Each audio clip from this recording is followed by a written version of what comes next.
incredibly lightweight, with terrific traction, yet still having a balance between waterproofness and temperature regulation, while being sufficiently stylish and durable. That would be my perfect hiking boot. These Danner Mountain 600s come quite close to that ideal idea. A pleasant surprise for me, since I found out about these through searching online for high-traction waterproof boots that would combine the benefits of both synthetic and natural materials. Claims of the Vibram SPE midsole and Fuga outsole combination providing unparalleled traction seemed like just marketing hype, so I checked out some reviews. Overall, reviewers said traction was good to amazing, but usually just from the experience of walking on wet rocks in sunny weather. So I wore these on even lower friction surfaces and was satisfied. On highly saturated muddy ground, I rarely if ever lost my footing, especially if the terrain was relatively flat. On slushy and uneven ground, they did good. When walking on slopes, I still felt good enough grip.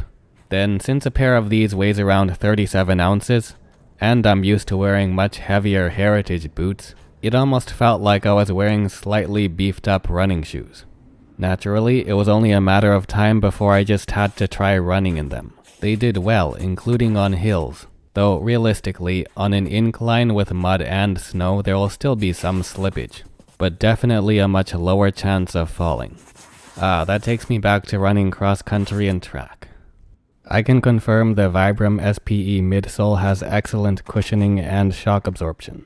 Even though I like the breathability and longevity of leather midsoles that have conformed to the shape of my feet, I can't deny a rubberized EVA midsole has durability in its own right, particularly against abrasion from sharp rocks and gravel. Something I appreciate after demonstrating that leather midsoles can still be vulnerable to damage in my review of the Grant Stone diesel boots in Loden Suede and Colorate Chrome Excel. Speaking of which, I put them on an icy patch of concrete, and of course they slid around like hockey pucks on their day-night style studded rubber outsoles. Stepping onto the icy stage with the Vibram Fuga outsole, well, the results speak for themselves. I felt much more secure than any other rubber outsole I've tried, but I still had to pay attention, even when I was staying in the same spot. There was definitely still a bit of a slide even at the beginning with small steps. Then as the soles collected more water from the minor melting of surface friction, traction took a nosedive. And I probably would have fell if it weren't for the Fuga pattern. It can conform and adapt enough to help me regain balance as my weight is shifting around. This was also the case when I was walking and not staying in the same spot. Not as slippery, but still very low friction. I just recorded that clip because it was easier and safer compared to a walking shot of walking at least 5 meters. Had someone been there to help me, it still would have been challenging unless they were also wearing spikes. Because the lesson here is no matter how grippy these or any other lugs are, a rubber sole can still fail and slip on pure ice. The lugs are described as self-adapting, formulated from a special Mega Grip compound. Again, this is partly marketing language with a refreshing, healthy dose of truth behind it. Take a look at this. I definitely wouldn't have tried that if I weren't confident in the improved stability and balance from the high flex and grip I discovered during the ice test. I wholeheartedly agree with one review that described feeling like Spider-Man when leaping on rocks. All the way these lugs can flex lets them naturally conform to the terrain they're on, similar to some animals. The design is also functional for rappelling rather than holding on to debris. The tread isn't too deep, and the flex allows a chance for dirt to drop out. This often means mud, soil, and snow won't stick around too long to significantly reduce traction, if enough can even stick on to begin with. The most common things to get stuck are thin wood chips, gravel, and rocks. But even then, they don't decrease grip too much either, and they're a breeze to flick out. As a result, these can stay presentable away from nature in the not-so-civilized concrete jungle. Style-wise, these are slim and low profile enough to wear with slightly tapered pants, as seen with this performance denim from Doer, which is mobile enough to go hiking in. Danner calls this color Java Bossa Nova. It looks like milk chocolate that has less cocoa content because it's more of a milky brown with slight red tones rather than a deep dark brown. Still matches a lot of casual, athletic, and outdoorsy clothes, as well as jeans, and blends in with dirt. Now to the fun part. Yes, I can confirm these are waterproof. Not just for those times you stepped into what you thought was a shallow stream or puddle. Walking across semi-wetlands and crossing small rivers are definitely realistic. The boots are 4.5 inches high, but it's not a full gusset, so it's more like waterproofness up to around the 3-inch range. So you could stand in ankle-high water and take in the scenery that way. Not too out of the realm of possibility, because I learned even crossing narrow stretches of water can be slow due to strong suction from the outsole. When these lugs meet fine silt in water, it's almost like pulling myself out of shallow quicksand. Then, unless it's a very sticky mud, dirt comes off the suede upper quite easily. Most of the clips used in this video were without any water protecting spray, which when applied enhances the water and dirt repellency even more. That would be on top of protection from what's called Danner Dry, a so-called 100% waterproof barrier that is said to allow moisture to escape without letting water in. Another marketing claim I can confirm is true, to a degree. The outside has to be dry or very close to dry for any meaningful amount of moisture to escape from the inside. Fortunately, the outside can often dry within a few minutes after being completely submerged.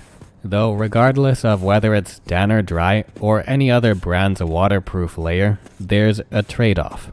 Waterproofness generally means less breathability. So while moisture can technically escape without water entering, in practice it could lead to more sweating.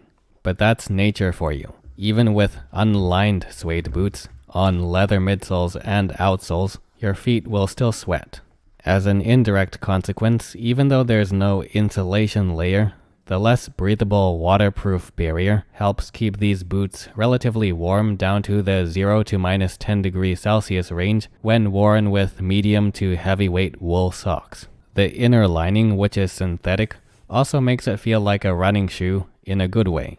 The removable ortholite footbed is said to have 3 layers of varying density to maximize cushioning and support, while its polyurethane cell structure enables better heat dissipation and air circulation.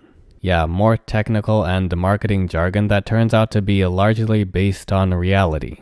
As a result, there is less or even very minimal odor than what I expected. Of course, this is also helped by wearing wool socks and the suede upper, which in itself naturally dissipates heat and odor, with the bonus of being relatively abrasion resistant as well. The amount of odor will also heavily depend on an individual's health, hygiene, and diet.